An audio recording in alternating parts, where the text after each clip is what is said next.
Enfin, la dernière propriété périodique qu'on va voir maintenant, c'est le rayon atomique. C'est la propriété qui évolue dans le sens inverse des trois premières qu'on a vues. Donc, c'est-à-dire que ça augmente vers la gauche du tableau périodique dans une période et vers le bas du tableau périodique dans une famille.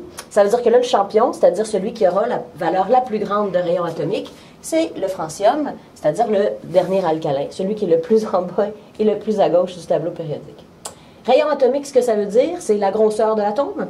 Donc, voilà, plus le rayon atomique est grand, plus on dit que l'atome est gros. C'est normal d'imaginer que ça augmente au fur et à mesure qu'on descend dans les périodes, parce que bien sûr, les électrons, c'est ce qui fait la plus grosse partie du volume d'un atome. Bien, ils sont de plus en plus éloignés du noyau parce qu'ils vont être rendus jusqu'ici en bas, là, au niveau n égale 7.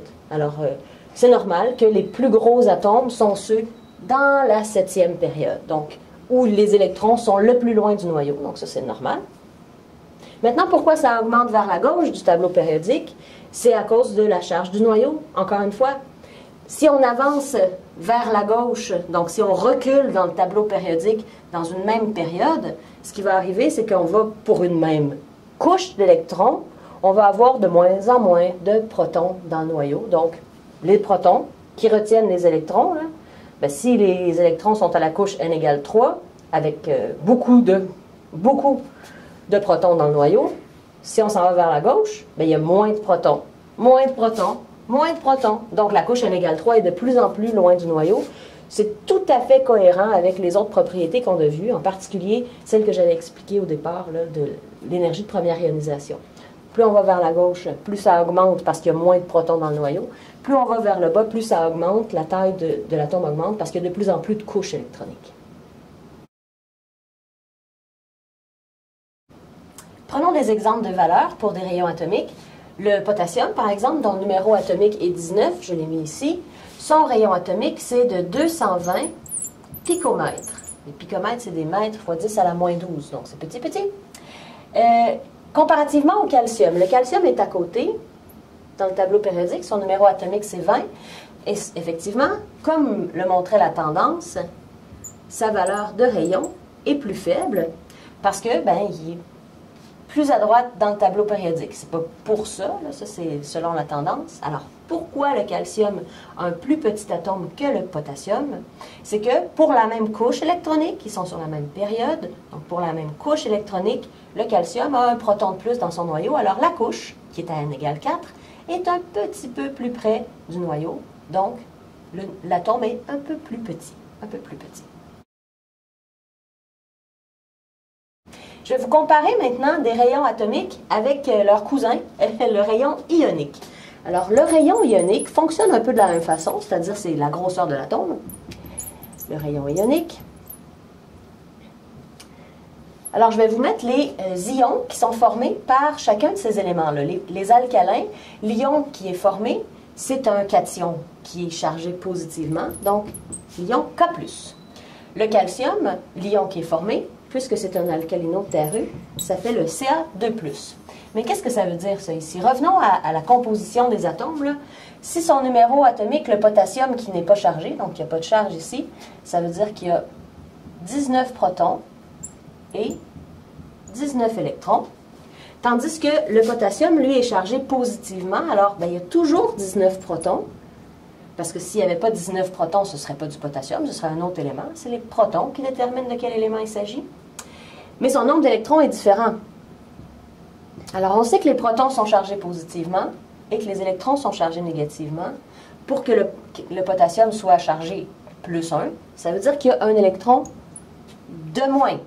Ça veut dire qu'il y a plus de protons que d'électrons, donc la charge est positive. Qu'est-ce que ça veut dire? Ça veut dire que dans le fond, au départ, on avait 19 électrons, ça formait le nuage électronique, ça faisait la plus grosse partie du volume d'un atome, c'est les électrons. Hein. Il y en avait 19. Mais si on en enlève un, il y en a un de moins, il y en a 18. L'atome est nécessairement plus petit. Donc le rayon ionique d'un cation est nécessairement plus petit que le rayon de l'atome duquel il provient. En réalité, c'est 152 picomètres, le rayon ionique de l'ion K+. Pour le calcium, on peut faire le même raisonnement. Combien il y a de protons dans le calcium? Il y en a 20. Combien il y a d'électrons? Ben, s'il n'est pas chargé, il y en a 20 aussi. Donc, les deux charges, les charges positives et les charges négatives sont égales. Ça fait donc une charge de 0, pas de charge. Si Ca2+, il y a toujours 20 protons. Parce que comme je vous dis, si le nombre de protons change, l'élément change. Alors, il y a toujours le même nombre de protons. Ce qui change, c'est le nombre d'électrons. Alors, il y en a perdu 2 et il y en a maintenant 18. Ah tiens, c'est drôle. Ils ont le même nombre d'électrons. Oui, effectivement. Ils deviennent des atomes qu'on appelle isoélectroniques. Ils ont le même nombre d'électrons et les électrons sont placés dans la même configuration électronique, dans les deux cas. Donc, il a perdu 2 électrons, le pauvre. C'est les électrons qui font le volume. C'est sûr que le rayon ionique du Ca2+ est plus petit que le rayon ionique de Ca. En réalité, oui, c'est 114 picomètres. Donc, on voit, c'est plus petit. Alors, la tendance, c'est les rayons ioniques des cations sont toujours plus petits que les rayons des atomes desquels ils proviennent. Maintenant, à l'inverse, les rayons atomiques et ioniques des éléments qui forment des anions, donc qui forment des ions négatifs, ben, j'imagine que vous pouvez l'imaginer assez facilement. Si on ajoute des électrons, ça va devenir plus gros. Vous n'avez pas tort. Alors, le rayon atomique du chlore est de 100 picomètres. Il va former l'ion Cl-, c'est-à-dire que celui-là ici a 17 protons, 17 électrons. Donc, il est neutre. Le Cl-, toujours 17 protons. Mais maintenant avec 18 électrons, donc un électron de plus qui donne sa charge négative. Le rayon est 170 picomètres, donc effectivement, les anions sont plus gros que l'élément duquel il provient. C'est normal, on ajoute un électron de plus, donc c'est les électrons qui forment le volume de l'atome. Le soufre, c'est intéressant parce que entre le chlore et le soufre, ce sont deux atomes qui sont situés, attention, le soufre est ici, et le chlore est juste à côté. Le chlore est juste à côté, comme ça. Étonnamment, le soufre devrait être plus gros que le chlore, là. Son rayon atomique devrait être plus gros. Dans les faits, il est absolument identique. C'est juste une question que, comme je vous dis, c'est des tendances générales. Des fois, il y a des petites anomalies. Théoriquement, il devrait être un peu plus gros.